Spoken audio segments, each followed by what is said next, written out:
yang bahkan akhirnya menjadi salah seorang anggota Wali Sanga.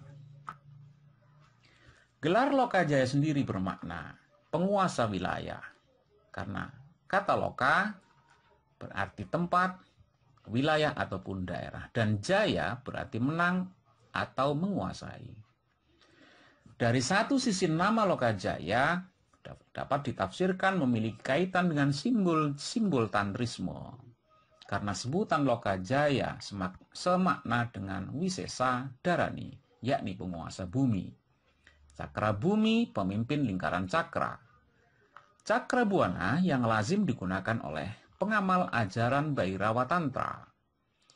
Jika asumsi itu benar, maka sebutan Lokajaya sangat relevan berhubungan dengan Kalijaga, yakni nama salah satu dari 3 kshetra utama di pesisir utara Jawa, yaitu Kalitangi di Gresik, Jawa Timur, Kaliwungu di Kendal, Jawa Tengah, dan Kalijaga di Cirebon, Jawa Barat. Yang ketiga-tiganya memiliki makna Dewi Kali atau Sang Bumi Bangun. Itu berarti kisah di balik nama Lokajaya dan Kalijaga lebih masuk akal dikaitkan dengan cerita perjalanan Sunan Kalijaga saat mengikuti Syekh Siti Jenar ke berbagai tempat di Jawa dalam rangka membuat tawar, yakni kekuatan ksetra angker yang menjadi tempat upacara para pemuja Dewi Kali Sang Bumi. Selain nama Lokajaya dan Raden Sahid, Sunan Kalijaga pada awalnya juga disebut dengan nama Syekh Malaya. Serat Wali Sana menjelaskan bahwa nama Syekh Malaya yang digunakan Sunan Kalijaga berkaitan dengan fakta bahwa ia adalah putra Tumenggung Melayakusuma di Jepara. Tumenggung Melayakusuma mulanya orang asing dari negeri atas angin yang datang ke Jawa dan diangkat menjadi Bupati Tuban oleh Sri Prabu Brawijaya, sehingga menggunakan nama Walatikta. Penyebutan nama negeri atas angin dalam Wali Sana sangat menarik didalami, karena menurut Van der Molen dalam Indonesia di Ambang Sejarah tahun 1988,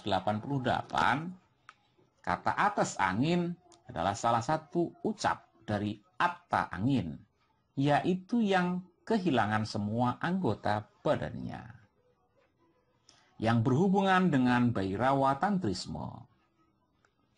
Keterkaitan nama-nama yang digunakan Sunan Kalijaga dengan simbol-simbol Bhairawa Tantrisme tampaknya berkaitan dengan guru rohaninya, yakni Sunan Bonang, yang sewaktu dakwah di Kediri berhadapan dengan tokoh-tokoh pemuka Bhairawa Tantra yang berusaha menghalang-halanginya.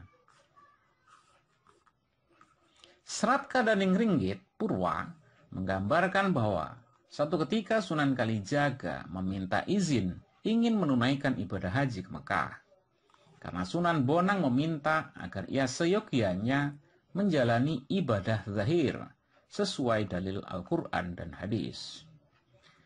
Namun sewaktu sampai di Pulau Pinang, Sunan Kalijaga bertemu dengan Maulana Maghribi yang memintanya untuk kembali ke Jawa dengan alasan lebih baik membuat masjid-masjid untuk mengembangkan dakwah Islam daripada sekedar melihat Makkah zahir bikinan Nabi Ibrahim yang jika tidak bisa meninggalkan gambarannya malah akan menjadi kafir.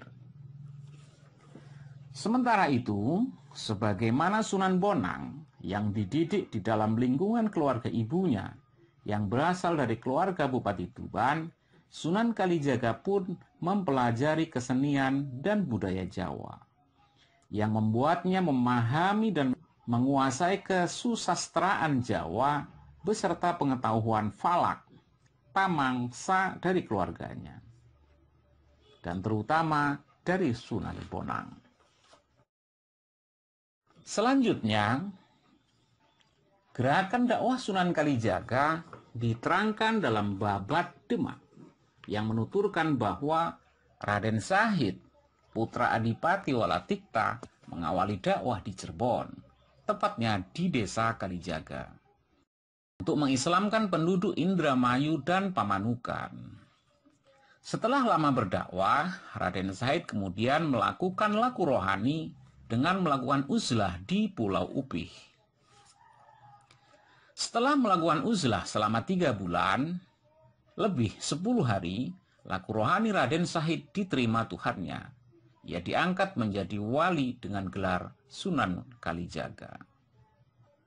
Kemudian banyak orang yang menjadi pengikutnya dan mengabdi kepada Tuhan Allah Subhanahu wa Ta'ala. Babat Cirebon menuturkan bahwa Sunan Kalijaga tinggal selama beberapa tahun di desa Kalijaga dengan mula-mula menyamar menjadi seorang pembersih Masjid Sang Cipta Rasa. Di masjid itulah Sunan Kalijaga bertemu dengan Sunan Gunung Jati yang kemudian menikahkannya dengan adiknya yang bernama Siti Zainab.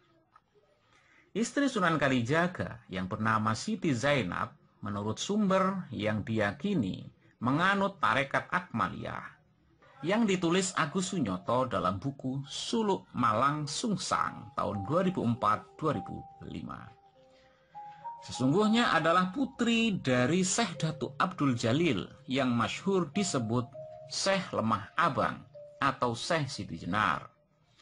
Dari pernikahan tersebut, Sunan Kalijaga memiliki 1 putra bernama Watiswara yang dikenal dengan Sunan Panggung.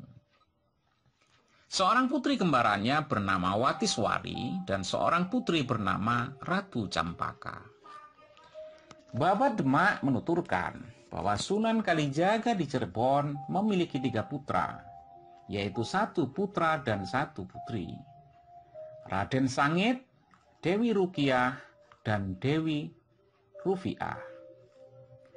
Dalam menjalankan dakwah Islam, Sunan Kalijaga dikenal suka menyamar dan bertindak, menampilkan kelemahan diri untuk menyembunyikan kelebihan yang dimilikinya. Bahkan, tak jarang Sunan Kalijaga sengaja menunjukkan tindakan yang seolah maksiat untuk menyembunyikan ketakwaannya yang tinggi.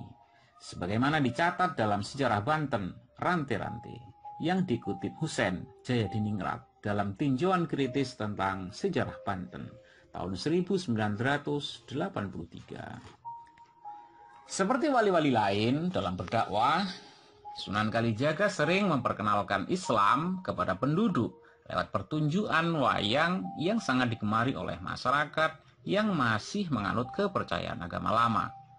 Dengan kemampuannya yang menakjubkan sebagai dalang yang ahli memainkan wayang, Sunan Kalijaga selama berdakwah di Jawa bagian barat dikenal penduduk sebagai dalang yang menggunakan berbagai nama samaran. Di daerah Pajajaran, Sunan Kalijaga dikenal penduduk dengan nama Ki Dalang Sidap Brangti. Di daerah Tegal, Sunan Kalijaga dikenal sebagai dalang Barongan dengan nama Ki Dalang Bengkok.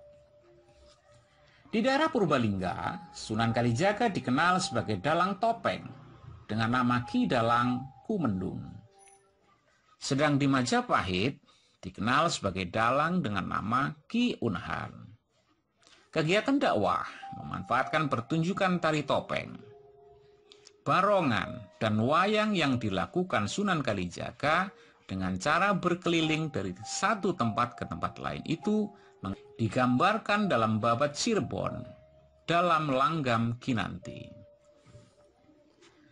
Menurut Babat Cirebon ini, diketahui bahwa selama menjadi dalang berkeliling ke berbagai tempat, Sunan Kalijaga kadang menjadi dalang pantun dan dalang wayang.